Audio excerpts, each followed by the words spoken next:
بسم اللہ الرحمن الرحیم۔ پیروں کے پیر، پیران دستگیر، روشن ضمیر حضرت عبد القادر جیلانی رحمۃ اللہ علیہ تحدیث نعمت اور اہل محبت کی نصیحت کے لیے فرماتے ہیں، میں جن دنوں شب و روز جنگل میں رہا کرتا تھا، شیاطین خوفناک شکلوں میں فوج در فوج طرح طرح کے ہتھیاروں سے لیس ہو کر مجھ پر حملہ آور ہوتے تھے، مجھ پر آگ برساتے۔ میں اللہ تعالیٰ کی مدد سے ان کے پیچھے دوڑتا تو وہ منتشر ہو کر بھاگ جاتے۔ کبھی کوئی شیطان اکیلا آ کر مجھے طرح طرح سے ڈراتا دھمکاتا اور کہتا یہاں سے چلے جاؤ۔ میں اس کو زوردار تماشا مار دیتا تو وہ بھاگنے لگتا، پھر میں لہول پڑتا تو وہ جل جاتا۔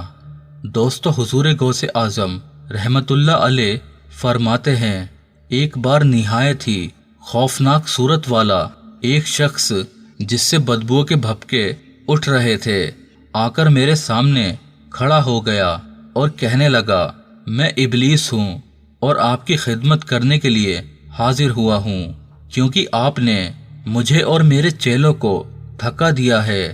میں نے کہا دفع ہو۔ اس نے انکار کیا۔ اتنے میں غیب سے ایک ہاتھ نمودار ہوا جس نے اس کے سر پر ایسی زوردار ضرب لگائی کہ وہ زمین میں دھس گیا، مگر پھر اس نے آگ کا شعلہ ہاتھ میں لے کر مجھ پر حملہ کر دیا۔ اتنے میں ایک نقاب پوش صاحب گھوڑے پر سوار تشریف لائے اور انہوں نے مجھے تلوار دی۔ یہ دیکھ کر شیطان بھاگ کھڑا ہوا۔ دوستو، سرکار بغداد حضور غوث پاک رحمت اللہ علیہ فرماتے ہیں، ایک بار میں نے دیکھا کہ شیطان دور بیٹھا اپنے سر پر خاک اڑا رہا ہے اور روتے ہوئے کہہ رہا ہے، اے عبد القادر، میں آپ سے مایوس ہو گیا ہوں۔ میں نے کہا، اے ملعون، دفع ہو، میں تجھ سے کبھی بے خوف نہیں ہو سکتا۔ وہ بولا، آپ کی یہ بات میرے لیے سب سے زیادہ گرا یعنی سخت ہے۔ اس کے بعد اس نے مجھ پر بہت سارے جال، فندے اور ہلے ظاہر کیے اور میرے استفسار یعنی پوچھنے پر بتایا کہ یہ دنیا کے جال ہیں جن سے میں آپ جیسوں کا شکار کیا کرتا ہوں۔ میں 1 سال تک جد و جہد کرتا رہا، یہاں تک کہ وہ سارے جال ٹوٹ گئے۔ پھر میرے ارد گرد بہت سارے اسباب ظاہر ہوئے۔ میں نے پوچھا، یہ کیا ہے؟ تو کہا گیا کہ یہ آپ سے متعلق مخلوق کے اسباب ہیں۔ چنانچہ اس معاملے میں بھی میں نے مزید 1 سال توجہ جد و جہد کی، حتیٰ کہ وہ جال بھی سب کے سب ٹوٹ گئے۔ دوستو، واقعی نفس و شیطان سے پیچھا چھوڑانا آسان نہیں۔ ہمارے غوث الاعظم رحمت اللہ علیہ نے اس سے نجات پانے کے لیے سالہ سال تک جد و جہد فرمائی۔ دوستو، سرکار بغداد حضور غوث پاک رحمت اللہ علیہ فرماتے ہیں، میں شہر میں کھانے کے ارادے سے گرے پڑے ٹکڑے یا جنگل کی کوئی گھاس یا پتی اٹھانا چاہتا تھا، اور جب دیکھتا کہ سارے فقراء بھی اسی کی تلاش میں ہیں تو میں اپنے اسلامی بھائیوں پر اثار کرتے ہوئے نہ اٹھاتا بلکہ یوں چھوڑ دیتا تاکہ وہ اٹھا کر لے جائیں اور خود بھوکا رہتا۔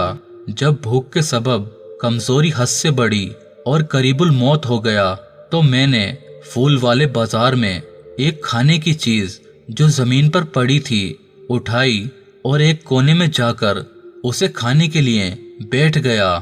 اتنے میں ایک عزمی نوجوان آیا، اس کے پاس تازہ روٹیاں اور بھنا ہوا گوشت تھا۔ وہ بیٹھ کر کھانے لگا۔ اس کو دیکھ کر میری کھانے کی خواہش ایک دم شدت اختیار کر گئی۔ جب وہ اپنے کھانے کے لیے لقمہ اٹھاتا تو بھوک کی بے تابی کی وجہ سے بے اختیار چاہتا کہ میں منہ کھول دوں تاکہ وہ میرے منہ میں لقمہ ڈال دے۔ آخر میں نے اپنے نفس کو ڈانٹا کہ بے صبری مت کر، اللہ تعالیٰ میرے ساتھ ہے، چاہے موت آ جائے مگر میں اس نوجوان سے مانگ کر ہرگز نہیں کھاؤں گا۔